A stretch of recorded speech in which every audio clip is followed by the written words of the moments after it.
Hey guys, alright, so hopefully this is a good angle. I wanted to go over with you guys some things. I know it's been a while since I've done a trying to conceive update. It's been a long time. Pretty much we're not trying, but we're not preventing. It's just one of those things where we're just letting nature take its course. I'm not charting, temping, nothing. That's how it happened, that's how I got pregnant in May. So we're just hoping that it'd be the same this time around. So I don't know what day anything happens. Like before, when I knew we have the BD on cycle day 17 or something. So now I don't know. Just doing it whenever. I also wanted to come on to let you guys know I have the appointment tomorrow with the high-risk doctor, with the maternal fetal medicine doctor. That's a doctor that I will be seeing all throughout my pregnancy, God willing. And so yeah, it's at 9:30 in the morning. So this doctor is like, if I were to go to his office, he would be like, I want to say about an hour and a half away from where I live. Luckily, he satellites and he comes to a hospital close by to me, and it's like 10-15 minutes away from me. So that's a good difference. The only thing is when I am pregnant, God willing that I get pregnant again, I have to go all the way out to his office. At least once, I think they said once every 2 weeks. And then I would be seeing the high-risk doctor, and then I'll be seeing my OB. So there's a lot of appointments, and it's just going to be one of those things where in the beginning it's going to have some getting used to, but we're going to have to do whatever it takes to have a successful pregnancy. Where tomorrow I'm going to ask him about the progesterone, because I know the genetic specialist had said that they wanted to put me on progesterone. So I need to see if it's going to be the maternal fetal doctor or if it's going to be my OB. I'm kind of hoping that it's going to be the maternal fetal, because I'm not sure if I'm going to stay with the same OB. I actually know I'm not going to stay with the same OB. I just have to look for one that's going to be delivering at the hospital that we want. So that's going to be a little bit more harder, because certain people, certain doctors take certain insurances, and some of them make you wait a while. So in the meantime, we were still thinking about staying with my midwife, but then I would have the midwife, the OB, and the high-risk doctor. So we don't know exactly what we're going to do yet. We want to stay with our midwife, we really do, but we want to see if we stay with our midwife, and if it is mandatory that we see an OB as well, we want to make sure that we're not seeing the same OB that did my the same specialist that did my DNC, because that doctor doesn't believe in vaginal births, doesn't believe in like nothing natural. He told me, he goes, we put an epidural and we do C-section. That's what we do, and we do it at 35 weeks, no later than 37 weeks.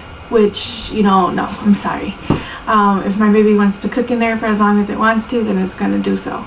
And I started talking to him like before, like after my miscarriage, after seeing the genetics doctor. I'm like, okay, so I need to find out, God willing I get pregnant again, I need to know, what are you gonna do for me? He goes, well, we're just gonna, he's like, it's Russian roulette, we just have to see what happens. So I'm like, no, and we're not staying with this doctor, not whatsoever. So and then after the genetic specialist had mentioned and had wrote him a note telling him I need to be put on progesterone and stuff like that, he's like, the nurse was like, oh, you can come in once a week or once a month and get a progesterone shot. I'm like, no, I'm sorry. The progesterone that they want me to be in is the suppositories or whatever you want to call it, like the creams.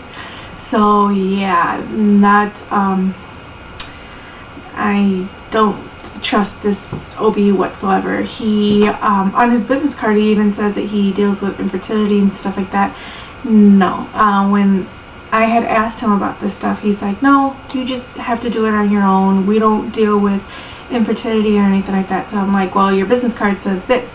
So I, in the meantime, am like trying to find a new doctor, But then, you know, things can change from today to tomorrow. I mean, right now that I'm not pregnant, a doctor could accept my insurance, and then by the time I get pregnant, you know, it could be a different story. So I don't want to get my heart set on one doctor, but I also am trying to find out who, more or less, and who's in the area that I'm in.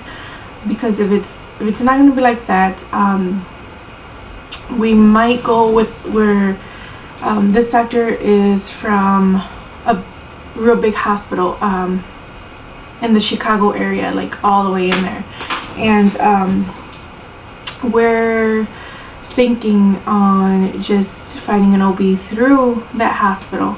The only thing is I can't, you know, if, you know, God willing that I get pregnant and my water breaks, I can't take from an hour and a half just to go all the way to the hospital, and, you know, if it's false alarm or whatever. So we got to figure all this out, because there's another hospital in mind that we were thinking of going originally with this pregnancy, and I don't know if we're still going to stay with that hospital, because they like to have their patient see only one, you know, only in that group of doctors, and we can't do that if we're already seeing one specialist. I don't want to have to start all over again and then wait for this specialist to have time to see me and go through my history and stuff like that. I don't want to keep changing doctors, but I mean, I'm just leaving it up to the Lord. Hopefully that He will guide us to the right direction. Right now He has guided us to, you know, to this doctor. So my appointment's tomorrow. Unfortunately, my husband's not going to be able to make it. He really wants to go, but if he misses class, they will drop him. So I can't afford for him to miss class. That's something that he really needs to do.